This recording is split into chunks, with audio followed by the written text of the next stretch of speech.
Hello, Trish. How are you today? I'm alright. How about you? Good. This is your first session, so before we get started, I need to go through a few things with you. It's the informed consent portion, so everything you say in here is confidential with a few exceptions. Those exceptions are if you threaten to hurt yourself, you threaten to hurt someone else, you know of or have been party to abuse of a child, disabled adult, or elderly person, or in rare instances, if the court subpoena the records, I'll have to turn them over.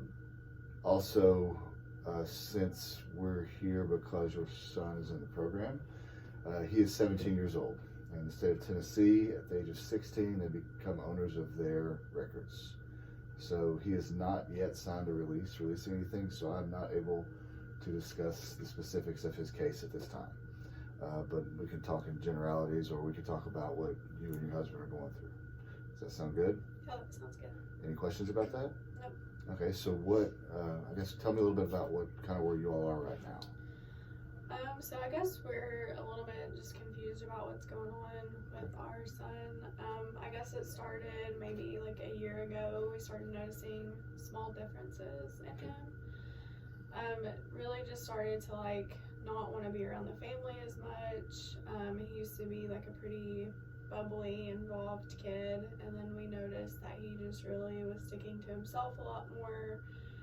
Didn't want to come and eat dinner with me and my husband, and at first we just thought, oh, it's not a big deal, he's a teenager, it's fine. He doesn't think we're cool anymore or something, like that. Okay, so you started with basically withdrawing from Yeah. the family. Okay. Yeah. And then it started that he just had these weird, I guess, things that he would do. We noticed that he was almost talking to himself. And again, we didn't think too much of it. He would stay up a lot. We just thought that maybe he just wasn't sleeping well, and so that was kind of contributing to a lot of the stuff that was going on that we were noticing. So kind of maybe some typical teenage stress is causing these symptoms. Okay. Exactly. And then I guess about 6 months ago, maybe a little bit longer than that, it really kind of hit the fan. There was an incident at our house where I guess I'd never seen my son this angry, and he started wrecking our house. And me and my husband really tried to get him to calm down, and we're trying to tell him to calm down, and nothing was helping. So we had to make the tough decision to, I guess, call the police out there because we really didn't know what else to do. And so they referred him, I guess, to you guys in this program. And you guys say that he's going through psychosis, which me and my husband really don't understand what that means. We've never really heard that word before or have any experience with it. So it's just a lot going on for me and my husband. Okay, so I can't discuss technically what your son's case is, but would you like to kind of know what psychosis looks like for people that are going through it? Yeah, sure. Okay, so now every patient is very different, but what I guess the typical features of psychosis in general are delusions and hallucinations, both of which are things that are external to the person but that no one else can observe, basically. So delusions are beliefs that are not typical for most people. It can be beliefs that people are spying on you. In the movies, it's usually the CIA has implanted a chip in your head.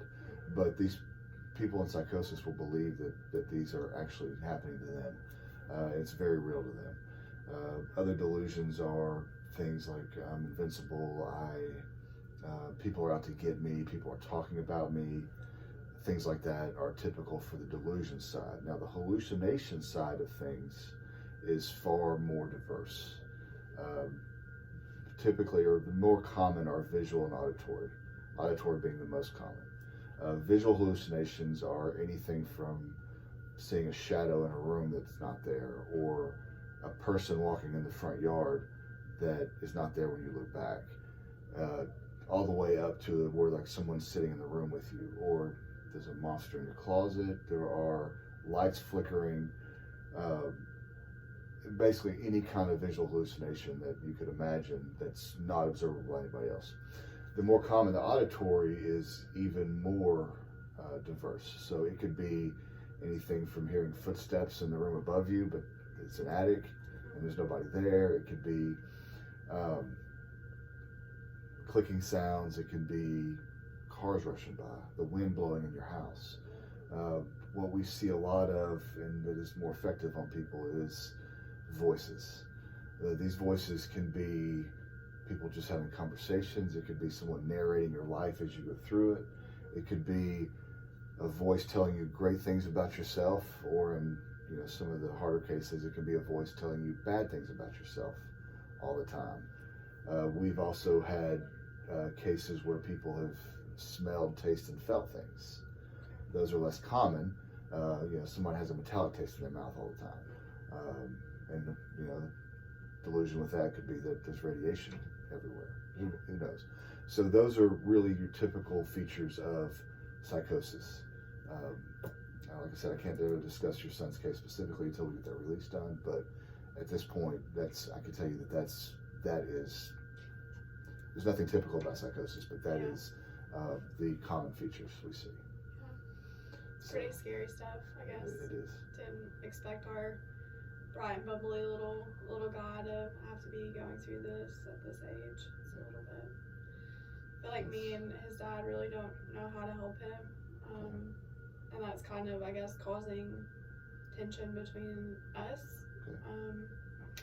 Just feeling very overwhelmed, and I guess me and his dad are kind of avoiding each other too, because we don't really know what to do for our son, and then we're kind of nitpicking at each other and arguing all the time, and just feeling this, I don't know, just feeling overwhelmed.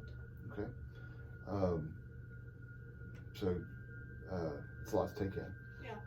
I hear you saying that it's affecting your marriage. I would at this point probably recommend with a trauma in your family like this, because having a child that has a psychotic break or is in psychosis is a traumatic experience.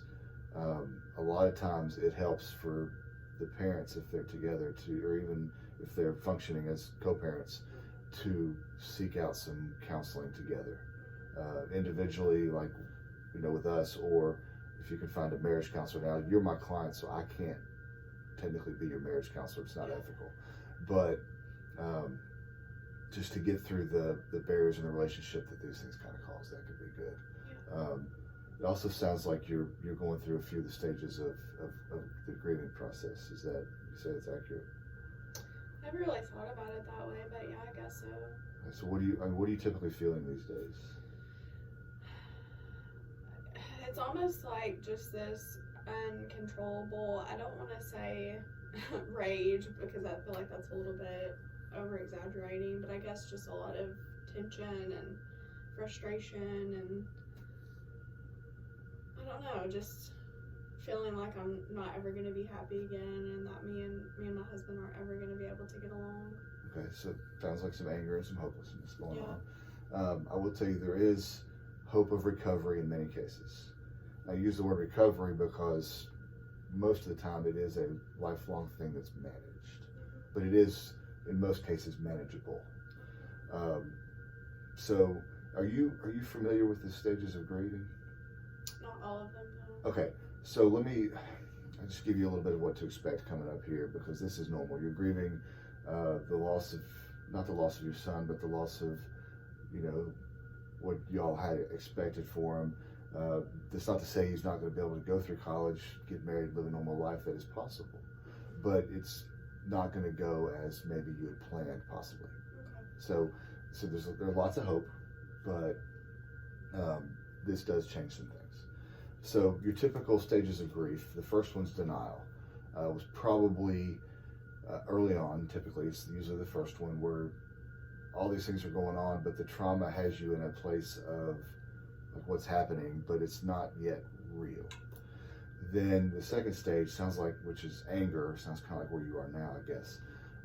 It's where you get mad at circumstances, you get mad at yourself, you get mad at your husband. That could be part of the cause of some of that tension. And you get angry at God, if you believe in God, or whatever circumstances there could be. That's a normal part of grieving. Bargaining is another part of it where you, again, if you believe in God, you pray to God. This is an example that you would do anything if you could take this away. You start wishing you could go back in time and do things differently. Then, as you kind of come to the point where the bargaining doesn't work, a lot of times you'll slip into depression, which is the normal depressive symptoms. Little joy in doing things, little motivation, tired all the time, appetite changes up or down, and then the other symptoms of depression, just sad. And then acceptance, which is typically the last part of the grieving process, but not always. So some people will go through a linear form of the stages of grieving, whereas others will jump around to all of these different points. One day you'll be angry, then tomorrow you could be bargaining, the next day you could be depressed, and then back to angry. It's not always linear, but it is an important part of the healing process, and that's what the grieving process looks like. Do you have any questions about that? That sounds pretty straightforward. I know.